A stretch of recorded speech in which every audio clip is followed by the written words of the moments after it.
कार्यक्रमाच्या दुसऱ्या सत्राला म्हणजे कवी संमेलनाला सुरुवात होत आहे.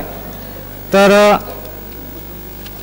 मी अधिक वेळ वाया न घालवता आजच्या कवी संमेलनाचे अध्यक्ष आयुष्यमान प्राध्यापक चांगदेव केशवराव भाजीकाय सर यांचे स्वागत दिनेश राऊत हे करतील अशी मी त्यांना विनंती करतो.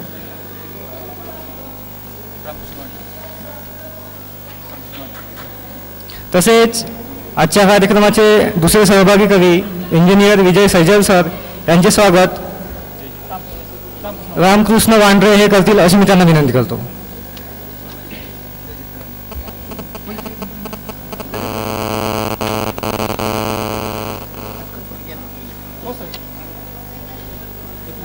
आजच्या कार्यक्रमाचे दुसरे सहभागी कवी चंद्रशेखर कौशल सर यांचे स्वागत पंकज बावनकुळे हा करेल अशी मी त्यांना विनंती करतो. आजच्या कार्यक्रमाचे दुसरे सहभागी कवी ज्ञानेश्वर टेंबुर्णे यांचे स्वागत जयजित भानारकर करतील अशी मी त्यांना विनंती करतो. इकडे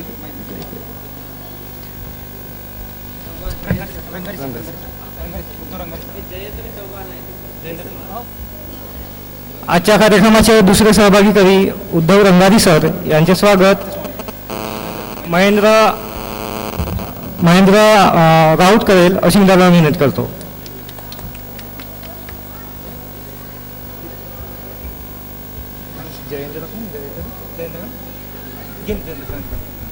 आजच्या कार्यक्रमाचे दुसरे सहभागी कवी जयेंद्र यांचे स्वागत नरेंद्रभाऊ डिवटे हे करतील अशी मी त्यांना विनंती करतो.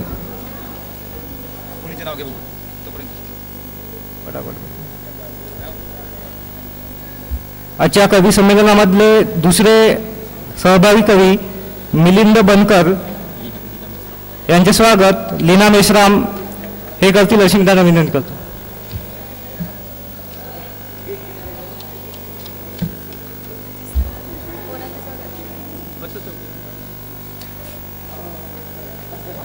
आजच्या कवी संमेलनामधील दुसरे सहभागी कवी नरेंद्र पिलारे यांचे स्वागत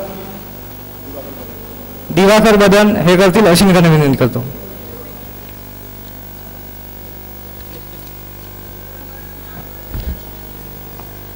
आजच्या कवी संमेलनामधील दुसऱ्या सहभागी कवी प्रणोती मेंढे यांचे स्वागत महेंद्र राऊत हे करतील अशी मी त्यांना विनंती करतो.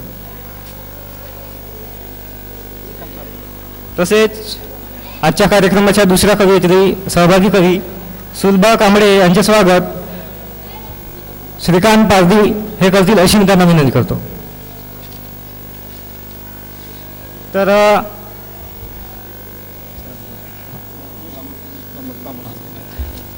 तर आजच्या या कवी संमेलनामध्ये सर्व सहभागी कवींचे मी स्वागत करतो आणि इंजिनियर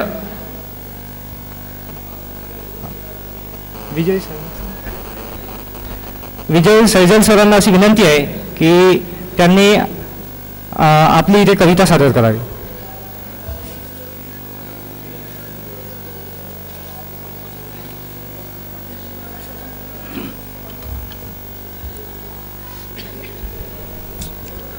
कविता सादर करण्यापूर्वी माझ्या सर्व मित्रांसाठी पुन्हा मी या ठिकाणी चार ओळी म्हणत आहे. चेहरे की हंसी से हर गम को मिटा दो, चेहरे की हंसी से हर गम को मिटा दो, बहुत कम बोलो पर सब कुछ बता दो, खुद ना रूठो पर सबको मना लो, यह राज है जिंदगी का जियो और जीना सिखा दो, यह राज है जिंदगी का जियो और जीना सिखा दो. किसी की खुशी बनकर जमाने प्यार का दूसरा नाम बन जाओ, तुम प्यार का दूसरा नाम बन जाओ. मित्रों, आज या ठिकाणी संविधान दिवस साजरा करण्यात येतो आहे. त्यानिमित्तानं आपल्या देशाला स्वातंत्र्य मिळून घटना मिळून सुद्धा 50-60 वर्ष झाली आहेत, तरी परंतु समाजामध्ये अजूनही विषमता आहे.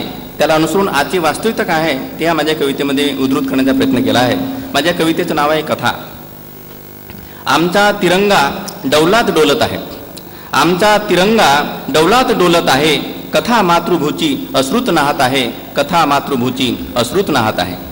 होतात जे पुढारी भरतात त्यांचे बोके, होतात जे पुढारी भरतात त्यांचे बोके, अस्मिता दलितांची पडली उन्हात आहे, अस्मिता दलितांची पडली उन्हात आहे. महालात आहे प्रकाश कोंडलेला, महालात आहे प्रकाश कोंडलेला, महालात आहे प्रकाश कोंडलेला, भीमा तुझी जनता अंधार पीत आहे, भीमा तुझी जनता अंधार पीत आहे. आले कोणा नशिबी स्वातंत्र्य भारताचे, आले कोणा नशिबी स्वातंत्र्य भारताचे, इथे रखेल सैतानांची हरेक रात आहे, इथे रखेल सैतानांची हरेक रात आहे. जगणे कठीण झाले सामान्य माणसाला, जगणे कठीण झाले सामान्य माणसाला, श्रीमंतांचा लाडका बेईमान नाथ आहे, श्रीमंतांचा लाडका बेईमान नाथ आहे, कथा मातृभूची अश्रुत नाहत आहे, कथा मातृभूची अश्रुत नाहत आहे. जय हिंद, जय भारत.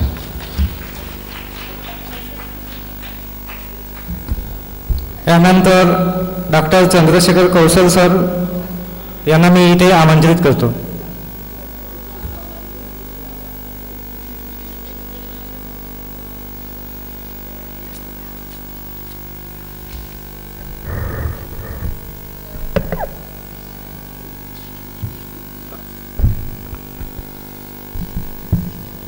एक चिंगारी कहीं से ढूंढ लाओ दोस्तों, एक चिंगारी कहीं से ढूंढ लाओ दोस्तों, इस दिए में एक भीगी हुई बाती तो है. एक चिंगारी कहीं से ढूंढ लाओ दोस्तों, इस दिए में एक भीगी हुई बाती तो है. सिर्फ हंगामा खड़ा करना मेरा मकसद नहीं, सिर्फ हंगामा खड़ा करना मेरा मकसद नहीं. मेरी कोशिश है कि ये सूरत बदलनी चाहिए, मेरी कोशिश है कि ये सूरत बदलनी चाहिए. मेरे सीने में ना सही हो, तेरे सीने में सही हो, कहीं भी आग, लेकिन आग जलनी चाहिए, लेकिन आग जलनी चाहिए. आमचे मित्र इंजिनियर डॉक्टर विजय सैजल यांनी डॉक्टर बाबासाहेब आंबेडकरांच्या जीवनावर प्रकाश टाकला कथा या कवितेतून. मी तथागत भगवान गौतम बुद्धाच्या जीवनावरची कालच लिहिलेली एक कविता आपल्यासमोर सादर करतो. त्याच्या आधीच्या पुष्कळ आहेत, पण आता हे वेळेवर हेच खिशामध्ये होती.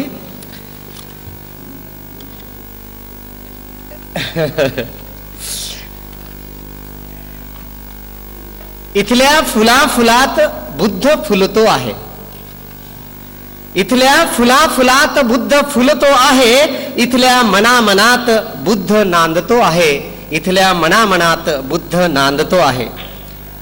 इथल्या मातीमधून बुद्ध उगवतो आहे, इथल्या मातीमधून बुद्ध उगवतो आहे, इथल्या नभामधून बुद्ध बरसतो आहे, इथल्या नभामधून बुद्ध बरसतो आहे. इथल्या हवेमधून बुद्ध दरवळतो आहे, इथल्या हवेमधून बुद्ध दरवळतो आहे, इथल्या नद्यांमधून बुद्ध वाहतो आहे, इथल्या नद्यांमधून बुद्ध वाहतो आहे. इथल्या गावागावात बुद्ध वसतो आहे, इथल्या गावागावात बुद्ध वसतो आहे, इथल्या गुंफा लेण्यामधून बुद्ध बोलतो आहे, इथल्या गुंफा लेण्यामधून बुद्ध बोलतो आहे.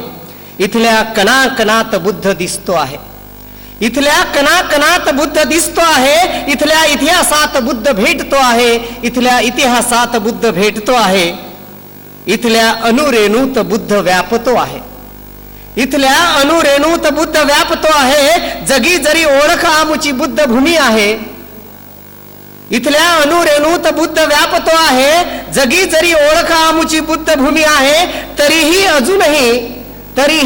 अजूनही का वस्ती इथे बौद्धांची पेटते आहे, का वस्ती इथे बौद्धांची पेटते आहे, का वस्ती इथे बौद्धांची पेटते आहे. यावर एक शेर आहे, तो हिंदी मध्ये आहे.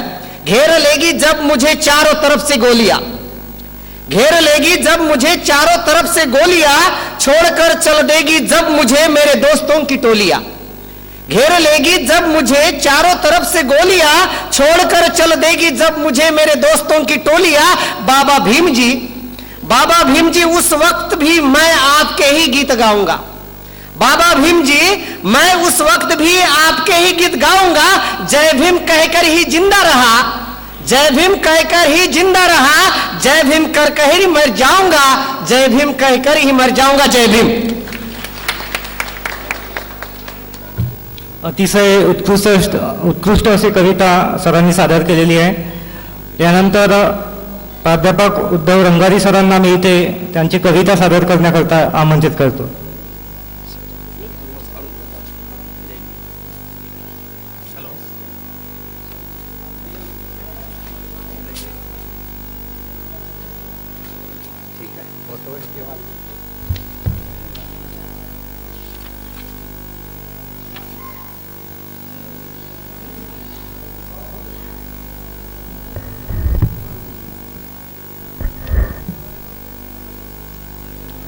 सर्व महापुरुषांना विनम्र अभिवादन.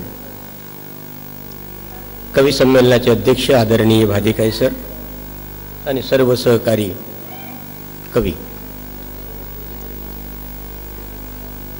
एक वेगळ्या ढंगाची कविता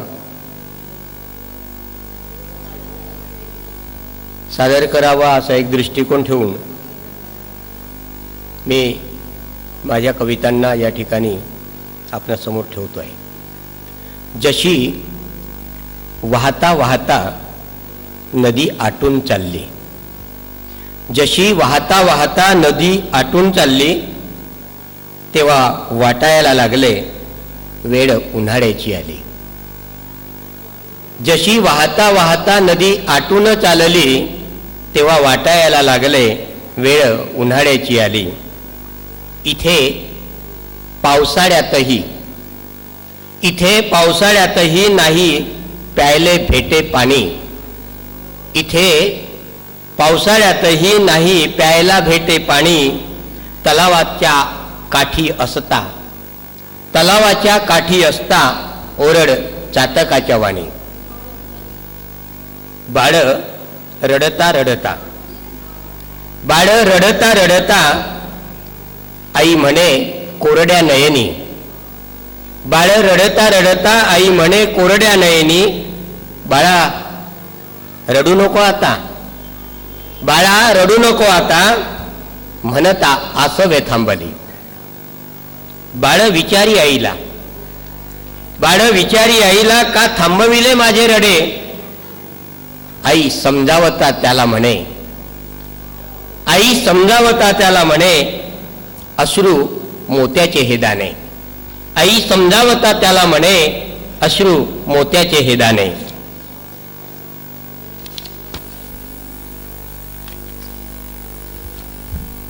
वाट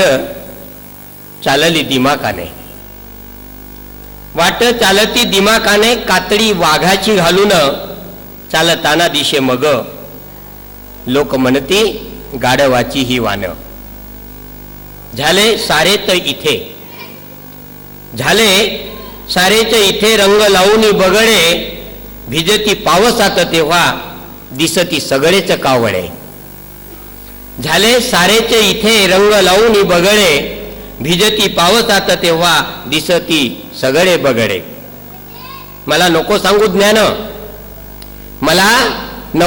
ज्ञान शंभूड तुझ्याही नाकाले. मला नको सांगू ज्ञान शंभूड तुझ्याही नाकाले. अरे आधी बघ तू वारसा नंतर सांग तू लोकाले. शहाण्यांनो शिका तुम्ही अक्कल आता थोडी तरी. शहाण्यांनो शिका तुम्ही अक्कल आता थोडी तरी. करून संघटन शक्ती उभारू संघर्षाच्या वारी. जय भीम.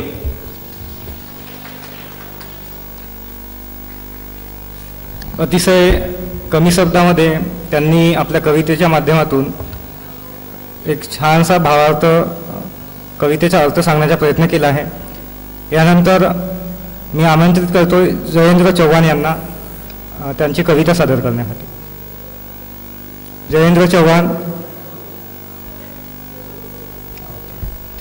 यानंतर मी इथे आमंत्रित करतोय ज्ञानेश्वर टेंभुर्णे यांना.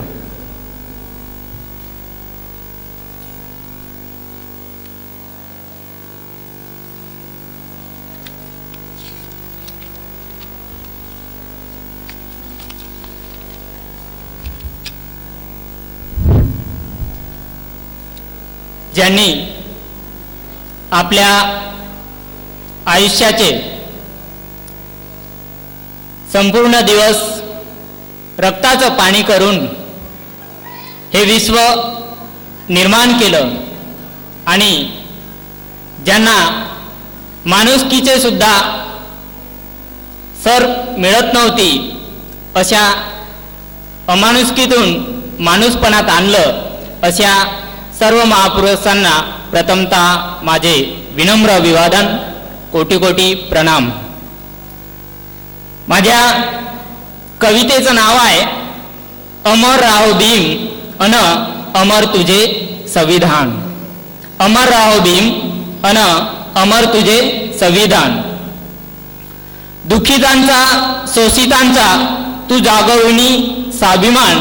दुःखितांचा शोषितांचा तू जागविणी स्वाभिमान. तुझ्यामुळेच मिळाले आमच्या माणुसकीला मान. आमच्या माणुसकीला मान. अमर राव भीम अन अमर तुझे संविधान.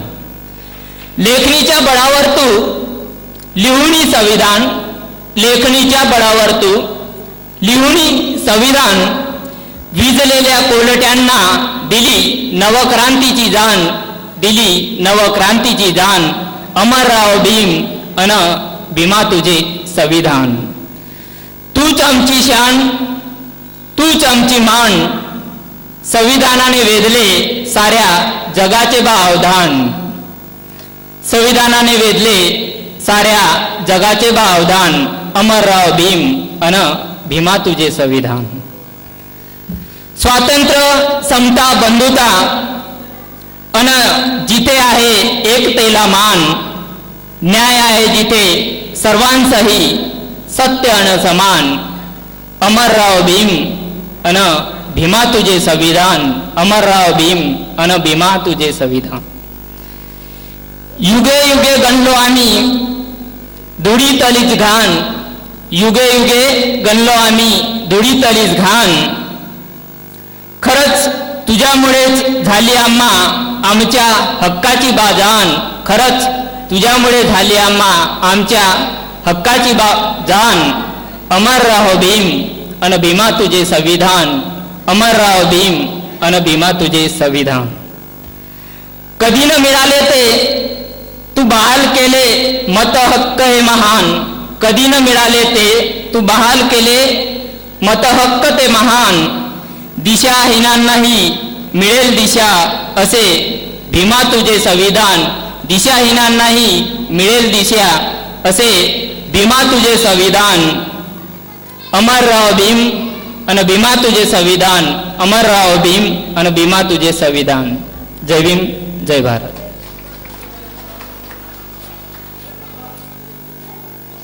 ज्ञानेश्वर टेंभुर्णे यांनी आपल्या कवितेच्या माध्यमातून संविधानाविषयी त्यांनी तिथे आपला भाव व्यक्त केला आहे. यानंतर मिलिंद बनकर यांना मी त्यांची कविता सादर करण्याकरता इथे आमंत्रित करतो.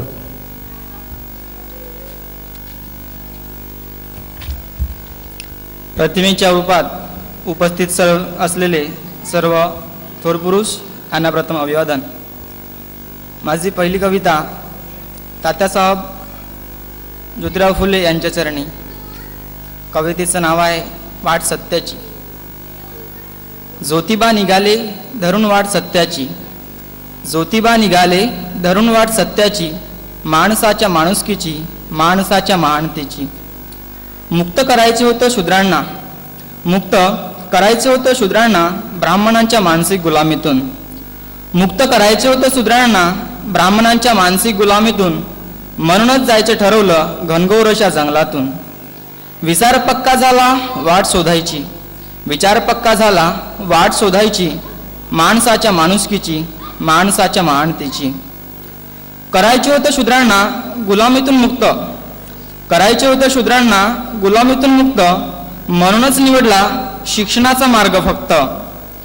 14 जानेवारीला उघडली शिक्षणाची द्वारे. 14 जानेवारीला उघडली शिक्षणाची द्वारे. करावा या शूद्र अतिशूद्रांची उद्धारे. बघून हे सर्व कार्य ब्राह्मण संतापले. बघून हे सर्व कार्य ब्राह्मण संतापले. शिक्षेपासून वंचित ठेवण्यासाठी कारस्थान रचिले. ठार कराया ज्योतिबाला पाठवले हमलावर दोन.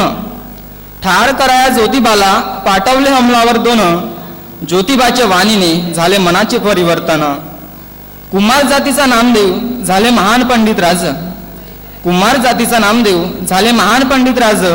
वेदाचार नामक ग्रंथ लिहून विचार करायला लावले आज. हातात खंजेरी मुखी तात्यासाहेबांचे विचार, हातात खंजेरी मुखी तात्यासाहेबांचे विचार, रामोशी करायला निघाला सत्यशोधक समाजाचा प्रचार. ज्योतिबाला मिळाली वाढ सत्याची, ज्योतिबाला मिळाली वाढ सत्याची, माणसाच्या माणुसकीची, माणसाच्या महानतेची.